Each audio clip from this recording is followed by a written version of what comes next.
को इस वीडियो के अंदर आपके साथ डिस्कस करते हैं transportation and logistics management MGMT 615 की असाइनमेंट नंबर 1 का सोल्यूशन। और इसकी जो आपने इंस्ट्रक्शन वगैरह है, स्टेटमेंट है, वो आपने खुद से पढ़नी है। मैं आपको ब्रीफली बता देता हूँ कि इसके अंदर क्या है। एक रैपिड मोटर्स के नाम से कंपनी है और जर्मन कार बनाना चाह रही है पाकिस्तान के अंदर, और उनको मिरर खरीदने, जो साइड मिरर होते हैं गाड़ी के, वो खरीदने। तो एक दूसरी कंपनी है प्राइम स्पेयर पार्ट्स कंपनी, उन्होंने उनको एक ऑफ़र पुट की है। उनको मींस रैपिड मोटर्स को एक ऑफ़र पुट किया कि हम आपको इस रेट के ऊपर मिरर, साइड मिरर दे सकते हैं। तो वो ऑफ़र ये वाली है, ठीक है, इसके ऊपर। तो उसके जो बाकी की डिमांड है, रैपिड मोटर्स की क्या डिमांड है, कितने उसको मिरर चाहिए, और उनका ऑर्डर, एक ऑर्डर जब वो करते हैं तो उसको कितने का एक ऑर्डर पड़ता है। मीन्स के जब आप मंगवाते हैं कोई चीज़ जो, तो उसमें कितने चार्जेस आते हैं, तो वो चार्जेस 50 रुपीज़ शो किए हुए हैं। इसी तरह अगर वो अपने पास मंगवा के ऑर्डर रखते हैं, कुछ दिन मिरर उनके पास पड़े रहते हैं, तो उस वक्त उनको कितनी कॉस्ट पड़ रही होती है, वो 30% ऑफ प्राइस पड़ रहा होता है उनको। तो ये तो थी थोड़ी सी डिटेल। अभी मैं आपको लेकर चलता हूँ असाइनमेंट के ऊपर, और यहाँ से हम अपने असाइनमेंट का सोल्यूशन स्टार्ट करते हैं। एनुअल डिमांड जो रैपिड मोटर्स की थी वो 20,000 यूनिट्स थी। ये रुपीज़ नहीं है, यूनिट्स मीन्स मिरर्स रिक्वायर्ड थे, सही है।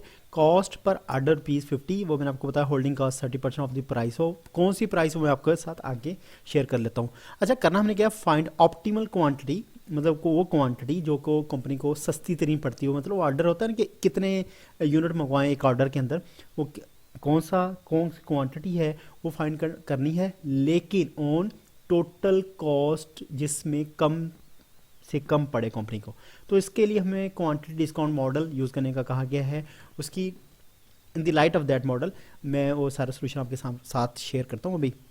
अच्छा, असाइनमेंट शेयर करने से पहले आप एक थोड़ा सा नॉमेनक्लेचर देख लें कि ये टेबल तो उन्होंने हमारे साथ शेयर किया था, इतना टेबल, ठीक है, जो ग्रीन में आपको शो हो रहा है। पर्पल कलर में वो कोड्स हैं, वो जैसे EOQ1, TC1 means total cast 1, EOQ जो था इकोनॉमिक ऑर्डर क्वांटिटी, वो 1 2 3, तीन केसेस हमारे दी हैं। तीनों ने हमारे जो स्लैब्स हैं, इसको स्लैब्स आप कह सकते हैं, जो 3 स्लैब्स हैं, 3 स्लैब्स में रेट आपके साथ शेयर कर रहा है वो कंपनी। तो ये उनकी मैंने, क्योंकि जो कैलकुलेशन करनी है, तो पहली वाली को मैंने कहा कैलकुलेशन 1 जो सब क्रिप्ट होगा, तो पहले वाली आप इसके लिए समझिएगा कैलकुलेशन, और 2 वाले इसके लिए समझिएगा, और 3 वाले इसके लिए समझिएगा।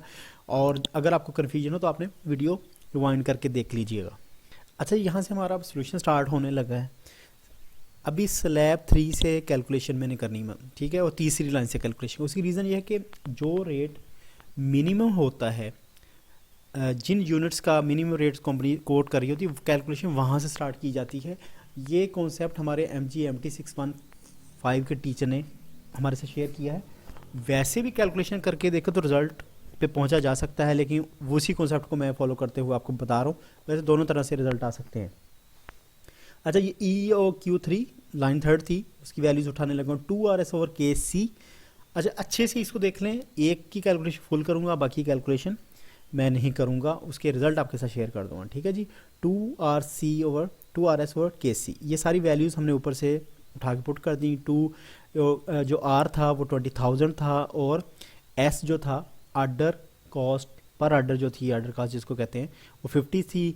के कांस्टेंट होता है, जैसे उसने कहा 30% ऑफ प्राइस, तो के समझे कि यहाँ पे 30% है। और ऑफ प्राइस जो C होता है, वो यूनिट कॉस्ट होती है 1.15। ये थर्ड जो रो थी उसकी, जो उसने कोटेशन पुट की है, वो उसका रेट है। तो आप कैलकुलेशन करें तो ये आपके पास रिजल्ट आ जाएगा। अच्छा, अभी जब रिजल्ट आपके पास आ जाता है तो आपने एक फिजिबल और नॉन फिजिबल देखा होगा कॉन्सेप्ट के, वो क्या होता है। देखें, जो पहला केस था उसके अंदर जो रेंज ऑफ वैल्यूज़ थी वो थी अबव 10,000। अब अगर इकोनॉमिक ऑर्डर क्वांटिटी आप इतनी 2,407 यूनिट ख़रीदना चाहते हैं, ठीक है, तो वो कह रहा है कि 1.15 के रेट पे मैं तब आपको दूंगा। ज़रा मैं आपको ऊपर लेके चल, ये देखें जी, वो कह रहे हैं 1.15 पे मैं तब आपको ये दे सकता हूँ जब आप 10,000 यूनिट खरीदेंगे। तो हमारा क्या आया है, तो हमारा रिजल्ट आया सिर्फ 2407 इकोनॉमिक ऑर्डर क्वांटिटी निकाली। तो इसका मतलब है ये फिजिबल ही नहीं है सोल्यूशन, ठीक है। हमारा इस केस में ये सूटेबल सोल्यूशन नहीं है तो इसमें इसको लिख देते हैं नॉट फिजिबल। तो इस केस में हमने फिर क्वांटिटी जो लेनी होती है वो 10,000 ही लेनी होती है, सही है, जब फर्दर कैलकुलेशन करनी है। फर्दर कैलकुलेशन टोटल कॉस्ट की करनी है। टोटल कॉस्ट का मैंने यहाँ पे आपको फॉर्मूला दिखा दिया है। टोटल कॉस्ट को annual order cost plus annual holding cost plus annual purchase cost. अच्छा, नीचे आप इनके एनुअल ऑर्डर कॉस्ट का फार्मूला RS/Q है, प्लस एनुअल होल्डिंग कॉस्ट का फार्मूला Q*QC/2 है, फिर एनुअल परचेज कॉस्ट का फार्मूला RC है, ठीक है। इन तीनों को प्लस करके टोटल कॉस्ट बनती है।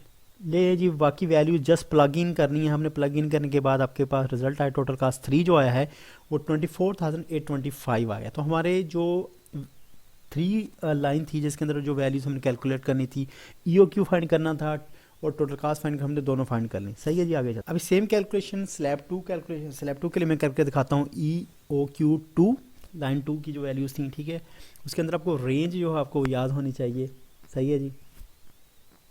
अच्छा, तो रेंज क्या थी, 5,000 से लेके 9,999 यूनिट के लिए रेट क्या कोट किया था उसने, 1.20। बाकी सारा फॉर्मूला वही है, उसके अंदर सिर्फ डिनोमिनेटर में इस जगह पे 1.20 सिर्फ चेंज किया है और रिजल्ट आया 2,357। और ये भी उसने कहा था कि अगर आप 5,000 से ऊपर यूनिट और 9,999 तक यूनिट लेंगे तब मैं आपको 1.20 का कोट करूंगा। तो हमारा तो इकोनॉमिक ऑर्डर क्वांटिटी है 2357, इस वजह से ये सोल्यूशन भी फिजिबल नहीं है। अच्छा जी, इसके बाद हम यहाँ पे भी क्वांटिटी फिर टोटल मिनिमम जो लोस्ट वैल्यू होती है जहाँ से वो स्लैब स्टार्ट हो रही होती है, जैसे 5,000 स्टार्ट हो रही थी तो हमने Q 5,000 ले लिया। जैसे ऊपर स्लैब 3 वाले केस के अंदर हमने 10,000 लिया था क्योंकि लोस्ट वैल्यू वही थी। मीन्स कि आपको 1.20 लेने के लिए के रेट पे लेने के लिए कम से कम कितने यूनिट चाहिए, 5,000, सही है। तो स्लैब 3 के थे कितने थे, कम से कम 10,000, इस वजह से लोस्ट वैल्यू ली जाती है। अच्छा, TC2 means total cost 2 calculate करने का फार्मूला मैंने ये लिख दिया है और ये रिजल्ट लिख दिए हैं। एनुअल ऑर्डर कॉस्ट 200 है, एनुअल होल्डिंग कॉस्ट 900 है, एनुअल परचेज कॉस्ट 24,000 है। बिल्कुल उन्हीं फार्मूला से जो स्लैब 3 के अंदर मैं फार्मूला लगा के कैलकुलेट किया, 25,100 रिजल्ट आया। अभी आपके सामने जो रिजल्ट शो हो रहे हैं स्लैब 1 कैलकुलेशन जो पहली लाइन के अंदर थे, जो कि आपको पता है कि 2,000 से लेके 4,999 यूनिट तक अगर आप लेते हैं उस कंपनी से मिरर लेते हैं तो वो आपको 1.25 का एक यूनिट देता है, मतलब एक शीशा जिसको कहते हैं ना, एक मिरर देता है, सही है जी। तो इस तरह हमारे पास 23,900 इकोनॉमिक ऑर्डर क्वांटिटी आई। इकोनॉमिक ऑर्डर क्वांटिटी देखिए 2,000 मिनिमम थे उस स्लैब के अंदर और 4,900, तो ये वाला जो इकोनॉमिक ऑर्डर इसके दरमियान फॉल कर गया, तो इसको हम सोल्यूशन को फिजिबल कह देते हैं, ठीक है। अच्छा, इस केस में जब फर्दर कैलकुलेशन करते हैं टोटल कॉस्ट की तो Q हम वही लेते हैं जो कि हमने फाइंड किया है, सही हो गया जी।